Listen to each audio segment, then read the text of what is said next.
Hi, my name is Courtney Banghart, and I'm the head coach of the women's basketball team. I'm here with two of my great shooters, Blake Dietrich from Wellesley, Massachusetts, and Alex Rogers from Alfred Wilson, Virginia. Also pleased to be joined by Lex Mitz in the Mechanical and Aerospace Engineering Department, and we're here to discuss the science of the three-point shot.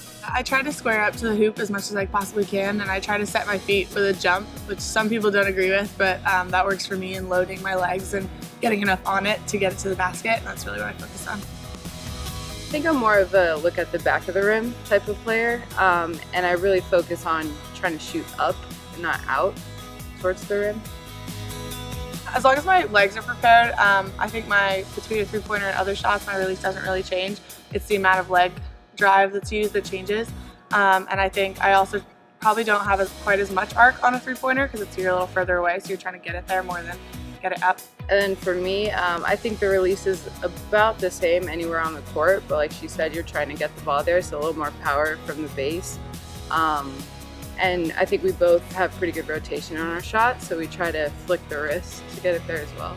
Yeah, rotation is really important for, it's got sort of two aspects to it. One is that you get a little bit of lift out of the ball, like a golf ball with backspin, and that makes the arc a little more favourable to enter the hoop.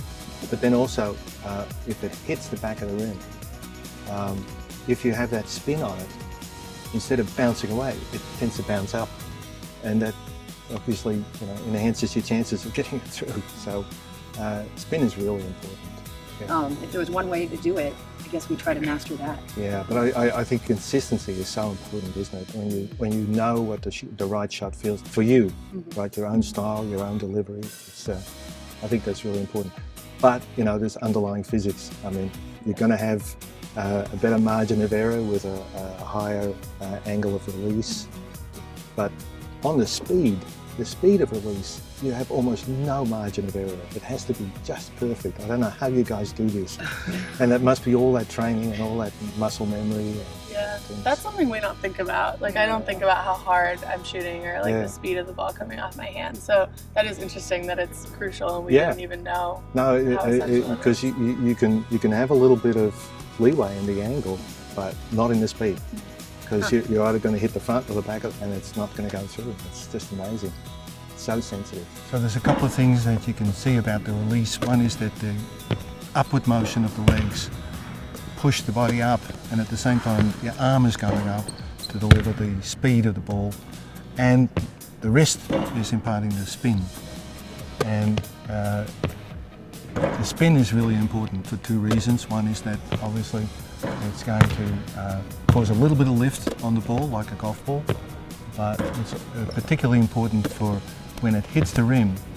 The chances are with the backspin, the bounce back off the rim is more vertical, and that helps the ball go into the basket. And you can see both players imparting a considerable amount of spin on the ball, and I'm sure that helps them in making that three-point shot.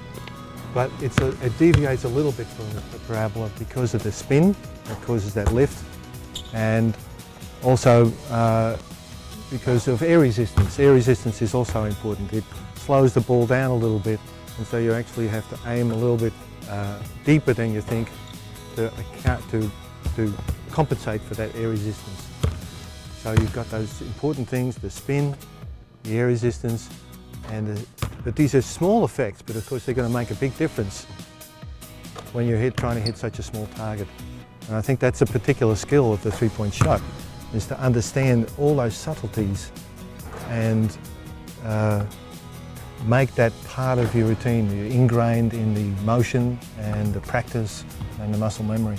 That's right. So what do I need to do? From the start, okay. All right. So good base, remember? Yeah. So we always do this. Roll, Yeah. shoulder width. Yeah. Yeah. Okay. Good, flexible Good. knees. Good. Elbow above the right knee. You're right-handed, right? Yes. Okay, so right knee, right elbow in line. Yeah. And we're shooting up. Okay. Hey! I hope you got that. I'm going to quit while I'm ahead, I know that.